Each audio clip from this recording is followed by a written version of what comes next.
acho muito irônico que o projeto para fazer controle de preços durante calamidades, emergências, etc., como que aconteceu agora na enchente no litoral paulista, tenha vindo do Nicolas, que é um cara de direita, e é um cara que cresceu combatendo autoritarismo durante o Covid. Cara, tem uma ironia muito grande aí. Vamos explicar por que esse projeto não tem sentido.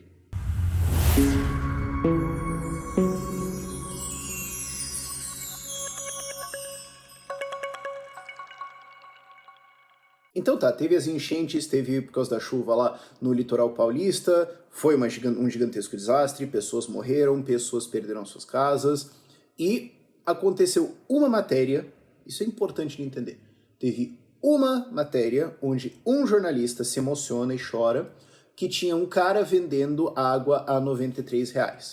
E daí teve um outro artigo também da Mili Lacombe, que compete para ser uma das piores jornalistas da história do Brasil, causando em cima disso. E aí isso criou uma percepção de que em todos os lugares do litoral paulista onde teve esse desastre, está sendo vendido água nesse preço. Baseado em nada. Teve uma matéria e todo mundo surtou. Isso é interessante de observar. E aí, no fim do dia, vai lá o Nicolas e protocola o projeto para fazer controle de preços, para impedir altas de preços nessas tragédias e tudo mais.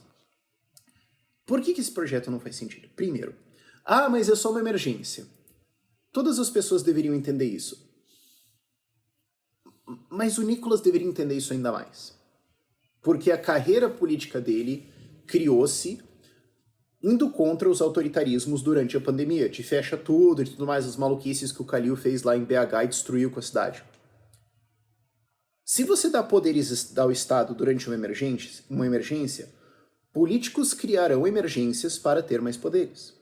Se você diz assim, não, só durante as emergências que a gente vai fazer isso, sempre vai ter uma emergência. Sempre vai ter. Sempre vão inventar alguma coisa. Mas esse projeto é só limitado a este ponto aqui. Aí que tá outra coisa. Quando você entende como funciona o processo legislativo, você entende que o que é colocado no começo e o que sai no final pode ser muito diferente. Eu acho que um exemplo bom disso, embora talvez é um pouco já antigo, é aquele 10 medidas contra a corrupção, que entrou como 10 medidas contra a corrupção e foi votado lá no fim, com todas as modificações que foram feitas no meio, como 10 medidas em defesa da corrupção. Virou isso. Então, assim, você está submetendo a este Congresso Nacional, que o Lula já comprou apoio nas duas câmaras, um projeto onde o Estado vai ter poder de regular preços. O que você acha que vai acontecer com esse projeto entre ele ser protocolado e ser sancionado? O que ele vai virar na mão desse pessoal?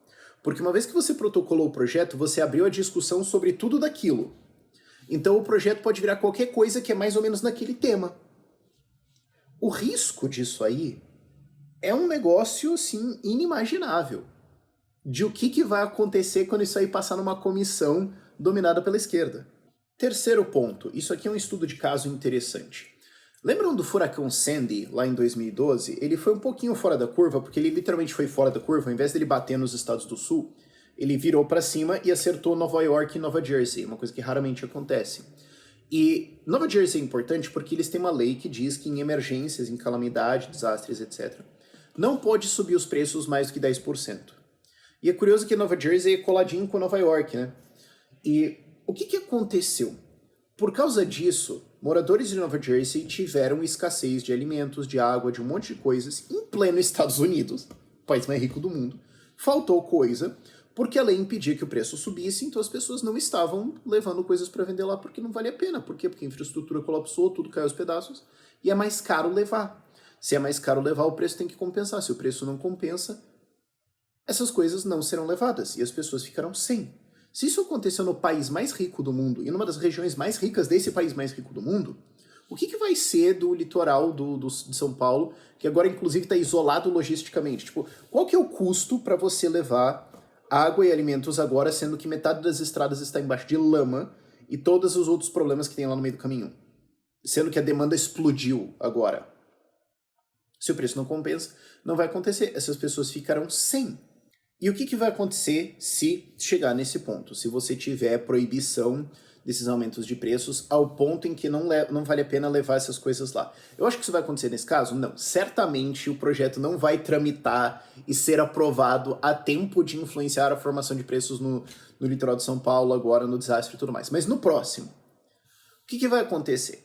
O que vai acontecer é que então as pessoas vão depender do Estado para levar comida e água. O que é uma coisa que até o Lula desistiu de fazer.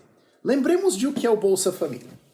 Quando o Lula foi eleito em 2002, ele tinha o programa lá do Fome Zero e tudo mais, que vamos tentar dar comida para as pessoas e tal. Eles desistiram disso. Porque eles perceberam o seguinte, se a gente tentar levar comida e água e essas coisas para os pobres e tudo mais, o Estado não vai conseguir fazer isso. Os Correios não conseguem entregar um pacote. O Estado não consegue impedir que maconha, outras drogas, prostituição, criminalidade e outras coisas existam dentro de presídios. Se o Estado não tem nem sequer essa capacidade, se ele for tentar levar comida e água para as pessoas, elas irão morrer. O Lula entendeu isso. Por isso que ele criou o Bolsa Família. Ele falou, se eu tentar alimentar essas pessoas aqui, vai dar errado. Então é mais fácil eu dar o dinheiro e elas compram. Eu dou o dinheiro para elas e elas compram, porque se o Estado for fazer fazendinha, supermercado, etc., isso aqui vai ser um desastre. Só que se você tiver a proibição de aumentos de preços ao ponto em que não vale mais a pena levar água, alimentos, etc., para essas regiões, o Estado vai ter que fazer esse fornecimento de água e comida.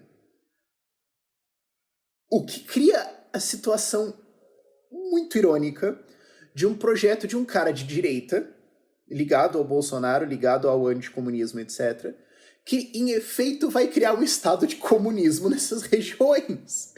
Em efeito, ele vai falar, bom, essas pessoas vão viver, sim, dependendo do estado, para entregar água e comida. Fora que, assim, o projeto, em efeito, já não tem sentido de existir, porque o PROCON já existe, o PROCON já está notificando comerciantes que estão vendendo coisas ao que eles consideram preços abusivos.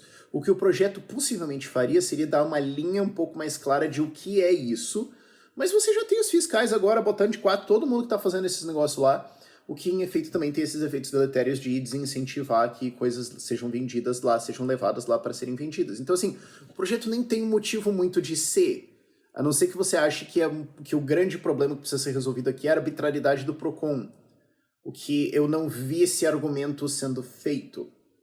Então notem, eu estou fazendo uma argumentação aqui bem prática da coisa. Tipo, eu tenho um argumento todo econômico de que os preços são incentivos e eles estão comunicando informação e tudo mais, mas note que eu deixei ele para depois. O ponto maior aqui é que toda vez que você abre um processo legislativo para conceder poderes ao Estado, isso pode muito bem sair do seu controle e virar uma coisa muito maluca. E, em efeito, isso aqui só vai fazer com que você tenha mais controle estatal e coloque mais pessoas embaixo de um poder que nem o Lula achou que ele vai conseguir executar. Essa é a coisa maior aqui. Eu acho que também é importante da gente falar desses estudos de caso, como, por exemplo, furacões nos Estados Unidos, né? Sempre que acontece isso lá no sul americano, onde batem os furacões, os preços de combustíveis sobem, e aí você tem os estados que tentam controlar isso e os estados que não. Os estados onde isso é controlado, as pessoas todas têm acesso ao combustível e todas conseguem fugir, as que querem fugir conseguem, e os que controlam, você vê postos vazios e pessoas que precisam ir comprar gasolina, diesel, etc., para fugir e não conseguem. Então a gente tem esses estudos de caso, a gente tem esses momentos onde você vê a coisa acontecendo no mundo real. Você não precisa entrar no argumento teórico econômico aí, por isso que eu deixei ele para depois, porque às vezes você entra só no argumento puro econômico e vão falar, você é um frio sem coração e tudo mais, e não, mas eu entendo por que você acha isso, porque é uma situação de comoção.